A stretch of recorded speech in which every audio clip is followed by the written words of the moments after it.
Hi class, good evening. This is Ray Perosa. Welcome to our online class. First meeting natin, online class. Um, Actually, I am doing this a video. Hopefully, you will grasp some information for this video presentation para sa live natin na discussions, meron na kayong at least idea kung ano ba yung Philippine tax system and income tax na subjects natin. So definitely tonight, this video presentation will focus on the fundamentals of taxation. The definition, the concepts, the natures of taxation, the essential elements of taxation, how taxation is being levied, or the stages of taxation, and different kind of power of the state. So let's take a look the objectives of this presentation. This presentation aims the readers or listeners to be able to comprehend and demonstrate mastery of the following concepts: the definition and concept of taxation, inherent powers of the state, the lifeblood doctrine and its implication to taxation, the theories of taxation, purposes of taxation, the essential elements of taxation, nature or characteristics of taxation, and the aspects of taxation. So let's proceed how taxation is being defined. So taxation, it is the process or means by which the sovereign or the independent state through its lawmaking body or the legislature imposes burdens upon subjects and objects within its jurisdiction for the purpose of raising revenues to carry out the legitimate objects of the government. So it is the process. Kumbaga, it is a scientific procedure or step-by-step procedures kung paano ang taxation is create. Taxation is created through or it originates from the lawmaking body. Sila po tong mga legislature or sila tong gumagawa ng mga batas natin. So sila tong si congressman, congresswoman, mga konsihal ng mga sa mga LGUs, cities or board member naman kung mga sa provinces. Uh, Taxation daw, it imposes burdens. Kumbaga, pinapatungan or pinapatawan ng buwis yung mga subjects or objects within its jurisdiction. So dapat lang na within your responsibility area. Kumbaga kung saan lang saklaw, yun lang dapat pwedeng uh, patawan ng buwis. So ano yung purpose ng taxation? Yung purpose daw niya is, the primary purpose is to raise revenue. So yung rason kung bakit nagkaroon tayo ng tax or bakit ginawa yung taxation or bakit inimpose yung taxation is that its purpose talaga is to raise revenue. So dapat merong pera ang government para daw ma-carry out yung mga legitimate objects of the government. So yung mga legitimate for public use. Yun yung mga legitimate objects of the government. Bakit? Kailangan nila ng revenue is kailangan ni government na i-finance yung mga daily activities or yung mga projects ng government. So para naman ma-enjoy ng mga citizen of the Philippines yung mga projects ng government or services ng government. So taxation again, it is defined as the state power, a legislative process, and a mode of government cost distribution. So, state power. Kumbaga, ito ay power ng isang independent state to have to impose taxation. And it is a legislative process. Sabi nga natin kanina, yung taxation is uh, nanggagaling or created or ginawa or levied or imposed by the legislative branch of the government. Ito po yung lower house or house of the representative. O ito po yung legislative branch or ito sila yung mga congressman, congresswoman, mga councilors ng ating mga cities or mga board member ng mga provinces. So, as a taxation as a state power, taxation daw is an inherent power of the state to enforce a proportional contribution from its subject for public use. So, ang taxation is an inherent power. Ano ba yung inherent power? Kumbaga, an inherent power is that once na ang isang country or a state created or parang yung isang state na nagkaroon siya ng sovereignty, inherent sa kanya, kumbaga, kasabay na nun is that it has the power to tax. Kumbaga, parang sabay na sa kanya. Let's say for example, kung iniluwal yung isang country, kasabay noon is mayroon siyang inherent power to tax. Kumbaga, meron siyang right to tax. Meron siyang power to tax. So, taxation as a process, kasi process nga kasi nga it follows stages from levying taxes by the legislatures of the state to enforce proportional contribution from its subjects for public use. So taxation as a mode of cost distribution. Taxation is a mode by which the state allocates its cost or burden to its subjects who are benefited by its spending. Kumbaga, yung taxation parang dinistribute lang din naman niya yung mga na-collect niya, 'di ba? Sabi nga natin sa definition kanina sa taxation na it is the primary purpose is to raise revenue to finance yung mga legitimate objects of the government. Yung mga purpose or purposes ng government to carry out its purposes, kaya nagkaroon tayo ng taxation. So, ano ba yung mga theories and bases of taxation? So, bakit nagkaroon tayo ng taxation? So, one is that reciprocity theories or benefit received theory, and the other one is lifeblood theory or necessity theory. Ano ba yung reciprocity theories? Ito pa yung parang it's a give and take. Kumbaga, bakit si government mag-impose ng taxation? Or bakit si government nangungulekta sa inyo ng tax? It's because si government din naman kasi is kung ano yung nakukolekt niya, ibabalik din naman sa inyo. Or si tao, bakit siya nagbibigay ng buwis kay gobyerno is dahil naka-benefit naman siya sa services ng government. There is a mutual or there is a give and take benefit between the person, between the citizen or the constituents and the government, between the people and the government. There is give and take relationship between the person who benefited the services of the government, and then at the same time naman si government is magpapataw ng tax kay tao.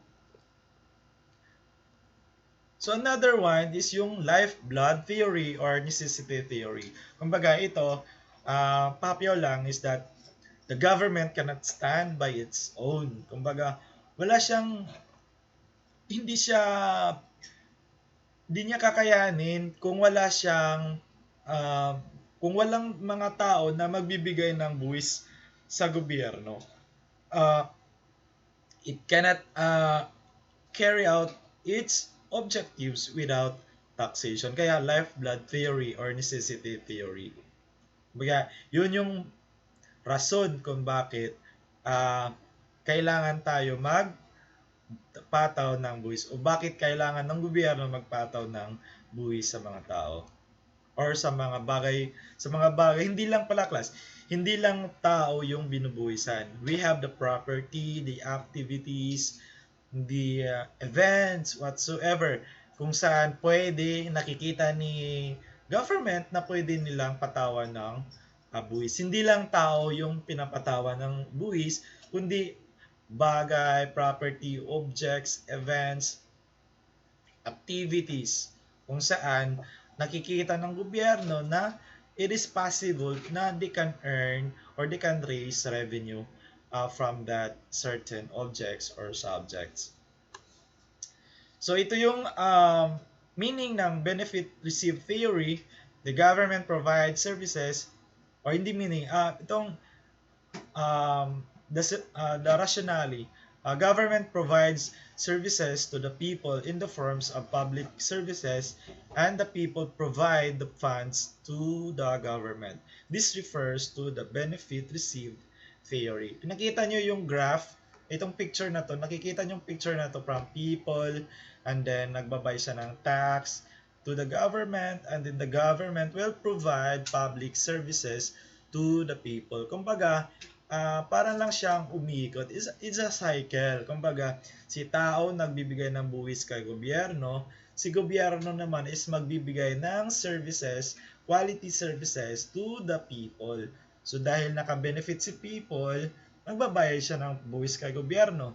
Dahil si gobyerno nakakuha ng taxes kay tao, din si gobyerno magbibigay ng quality services to the people.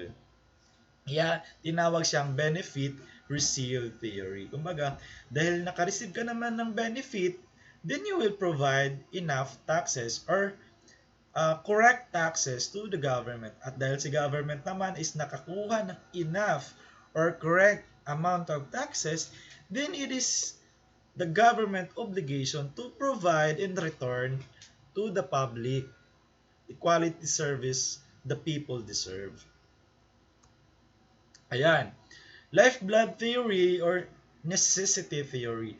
Taxes are the lifeblood of the government and their prompt and certain availability is as imperious need. Kumbaga, talagang kailangan ng gobyerno dapat merong enough or available funds yung government para bigay siya ng enough or tamang serbisyo sa mga tao.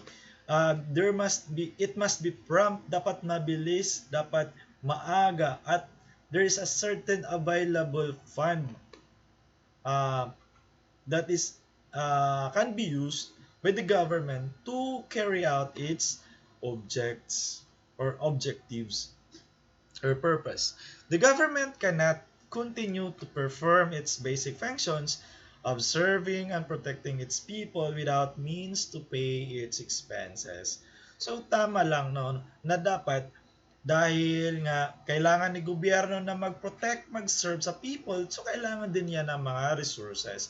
So yung resources ng gobyerno is nanggaling sa taxes po natin. Kaya please, kung sino po yung mga taxpayers ngayon dito, let's say for example, you are having a business, so dapat it is our obligation na to pay right tax to the government. So kasi si government is talagang need naman talaga niya na i-carry out yung mga objectives natin sa mga tao, the people that deserve the quality services. Lalo na ngayong may pandemic, so really the government needs enough fund to help the people, lalo na sa health section natin o sa health department natin kung saan we really need enough funds to sustain or to give the health benefit of every Filipino. So kung wala tayong pera, yung gobyerno, then hindi niya kayang bayaran lahat ng mga expenses. Let's say for example, you protect people from crime. So we have enough policemen, AFP, military on the ground. It's because we have enough fund to pay them. Kasi kung wala naman silang bayad, nako, magano na tayo. We have to be realistic. Talaga, ang tao naman talaga is the work. It's because they really wanted financial stability in life. So, yun yung tinatawag ng sweldo. So, the government cannot pay salaries to those uniform personnel kung wala naman talaga ang pera yung gobyerno. So, the government cannot continue to perform its basic functions of serving and protecting its people without means to pay its expenses. So, next, hope you understand. Manifestation of lifeblood theory or necessity theory.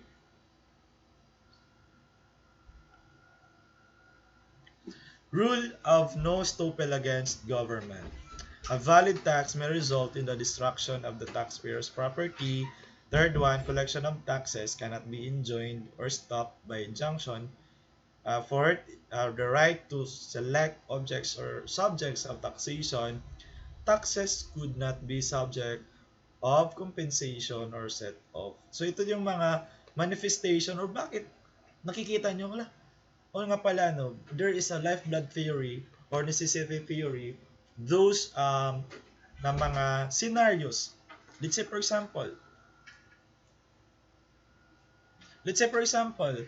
collections of taxes cannot be enjoined or stopped. So kung na-stop yung collection ng taxes, lalo na ngayon, na may pandemic, tapos there is a talagang nag-stop yung collection ng mga taxes kasi na-stop rin yung operation ng businesses natin. So, definitely, kaya nga binabalik or nag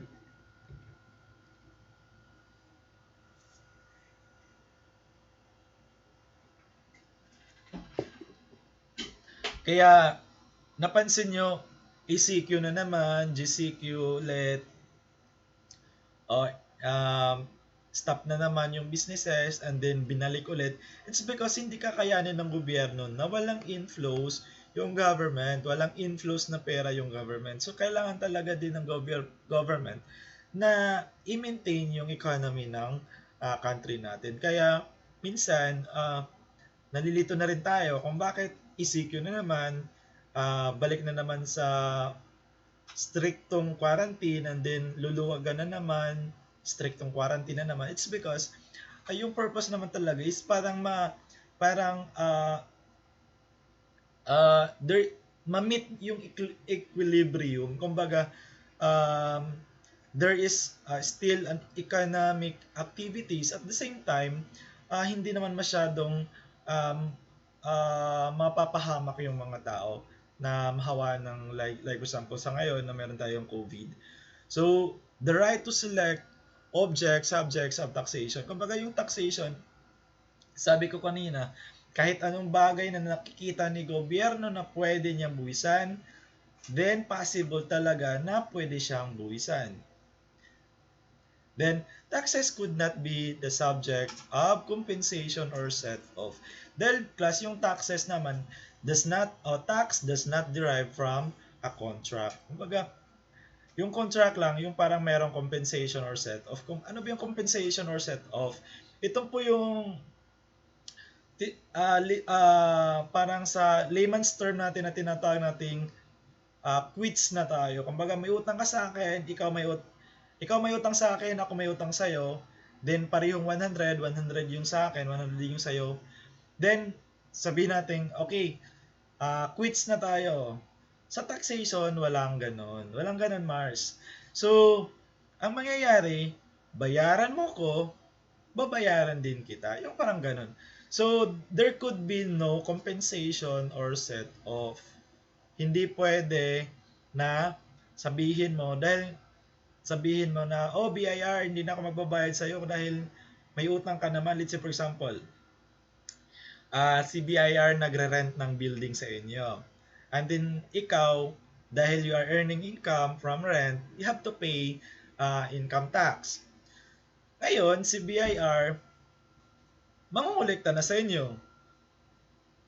Or dapat, at the due date, tax payment date, dapat si taxpayer magbabayad na kay BIR. Pupunta kay BIR, din magbabayad or magre-remit kan BIR sa kanyang income tax due. So, sabihin mo ngayon, no, BIR, hindi na ako magbabayad sa inyo kasi may utang naman kayo or meron naman kayong rent payable or may rent po kayong babayaran sa akin. Ano na, isang quarter na hindi pa kayo nagbabayad. Let's say for example, hindi pa na-process ni BIR yung yung voucher, yung payables nila. So, sasabihin ni taxpayer, BIR, hindi na ako magbabayad sa inyo kasi meron naman kayong bayarin pa sa akin. So, quits na tayo. Hindi pwedeng ganon. Walang ganon sa taxation. So, purposes of taxation, di ba sabi natin kanina, nasabi ko na kanina na the primary purpose of taxation is to raise revenue or fiscal purpose. Baga, we have two purposes, the primary and the secondary. Yung primary is to raise revenue or fiscal purposes. Yun yung dapat, the government has enough fund, the government has enough money to sustain its activities para magampanan naman niya yung tamang serbisyo na deserve ng mga tao. The secondary purpose is to regulate. To regulate, promotion of general welfare, reduction of social inequality, economic growth. So, promotion of general welfare. Let's say for example, dahil gusto ni BIR na enough fund. So kahit ano na lang negosyo, pwedeng i-open or kahit ano na lang ng mga activities kailangang i-open. So dapat there must be a regulation over those activities. Kaya one of the purposes of taxation is to regulate. Kumbaga, hindi lang basta-basta na dahil nga gusto lang ng magkaroon tayo ng buwis, lahat na lang ng bagay is pwede. So, dapat i-regulate din natin. It is for the general welfare of everybody. Reduction of social inequality and economic growth as well. Ayan. Aspects of taxation.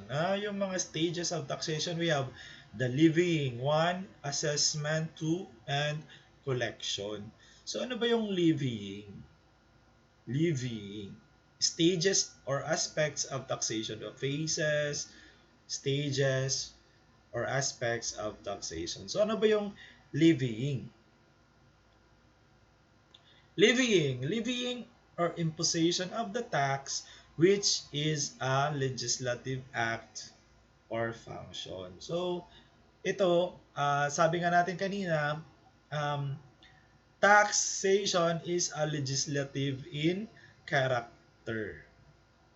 Legislative in character. Kumbaga, sino lang pwede mag-impose ng taxation? It is the legislature. Sila yung mga, or the legislative branch of the government. Sila lang yung pwedeng mag-impose ng taxation. Generally, sila po yung mag-impose ng taxation. The second phase or stage is assessment. So, assessment or determination of the correct amount of applicable tax.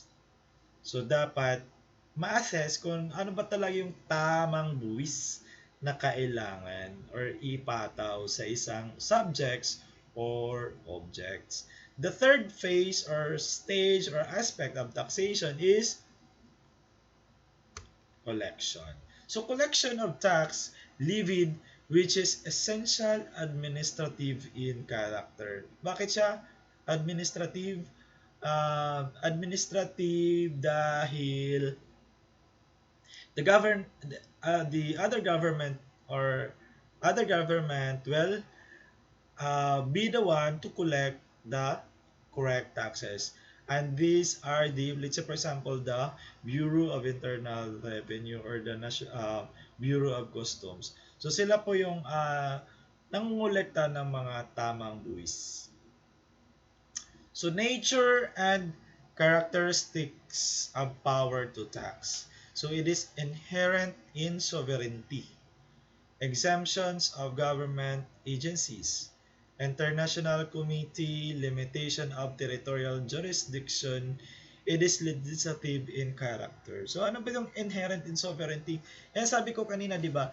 Kapag yung isang state or bansa ay na-create or nagkaroon siya ng isang sovereignty or independency, such country has the inherent to tax. They have the inherent power to tax. Meron silang right to impose tax over its jurisdiction. Kumbaga within its jurisdiction. Limitation of territorial jurisdiction. Kumbaga, pwede ka lang magpataw ng buwis within your limitation or within your territorial jurisdiction. Hindi ka pwede, let's say for example, dahil gusto mo ng malaking buwis or sino ba yung may malaking kita sa ibang bansa.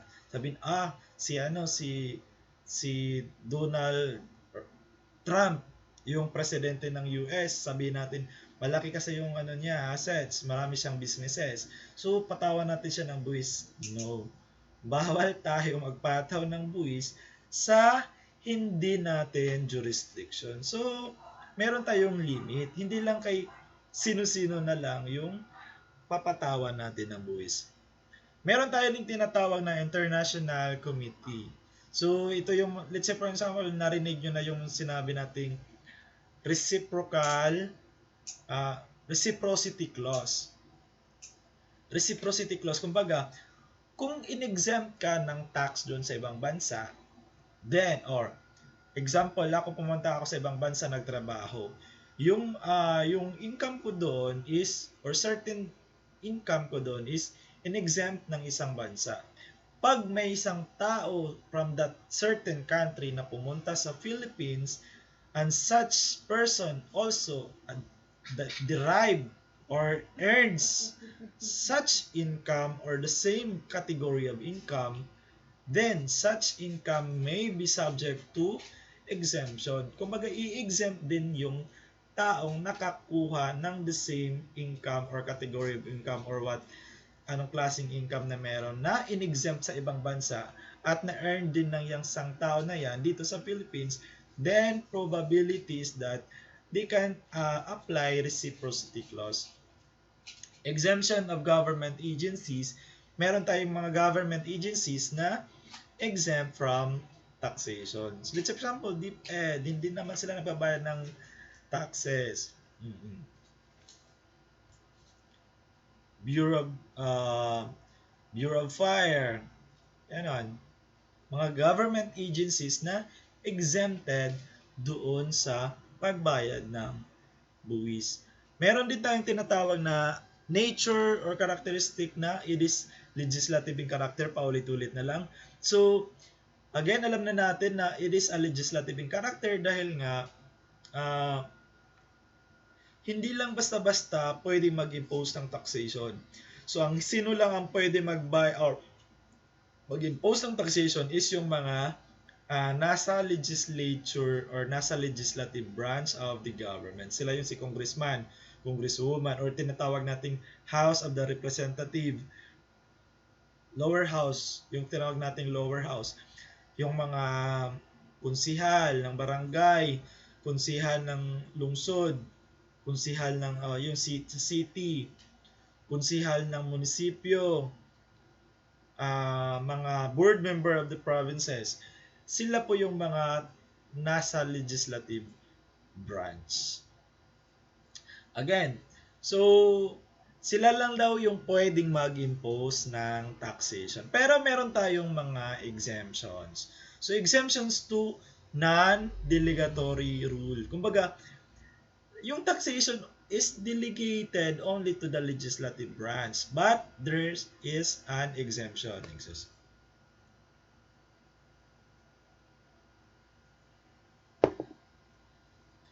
there is an exemption. Una, a delegation to LGU. Kumbaga, yung sabi ko kanina, ah diniligate yung sa mga LGU. Yung let's say for example, congressman ng no, not congressman, konsihal ng Tacloban City, board member ng province of Leyte or ng Samar, or barangay konsihal ng isang barangay dito sa Tacloban. They have uh, given the right or being delegated to impose taxation. Second one is delegation to administrative agency. So, yung assessment at saka yung collection is diniligate doon sa mga government agencies such as, let's say for example, BIR o Bureau of Custom. Sila pa yung nangolekta or nag-a-assess ng tamang buwis. Delegated as provided by the 1987 Constitution, such as delegation to the President. The President can be authorized by the Congress to fix the following, let's say for example, tariff rates, imports and export quotas, tonnage and wharfage dues, and other duties and imposts. So si President is delegated to impose tariff rates.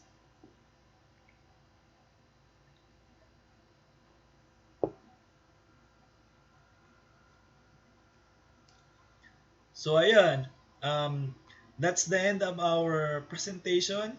Um, again, taxation, it defines as the process by means of which the sovereign independent state through its lawmaking body to impose burden upon subjects and objects within its jurisdiction for the purpose of raising revenue para si government can carry out its objectives. Baga kailangan talaga na bakit nagkaroon tayo ng taxation, it's because the government really needs enough funds to carry out its objectives. So, hope guys, class, you know at least the basic taxation definition, its nature, the characteristics, the stages of taxation, kung sino ba yung nag-create ng taxation or tax laws. So, see you on our live class on Monday. I will be posting Zoom link in our to our FB group. So please have time to visit our FB group para you will be updated on the notes na ipopost natin doon. So hopefully you learned something tonight. You learned something from this video, and so I am so happy na at least through this medium we can still learn something, we can still carry out our objectives na we can have enough time to discuss with you our subjects in taxation. So see you on Monday, uh, that is September 7 at 6:30 yung oras natin for our online class. So bye for now.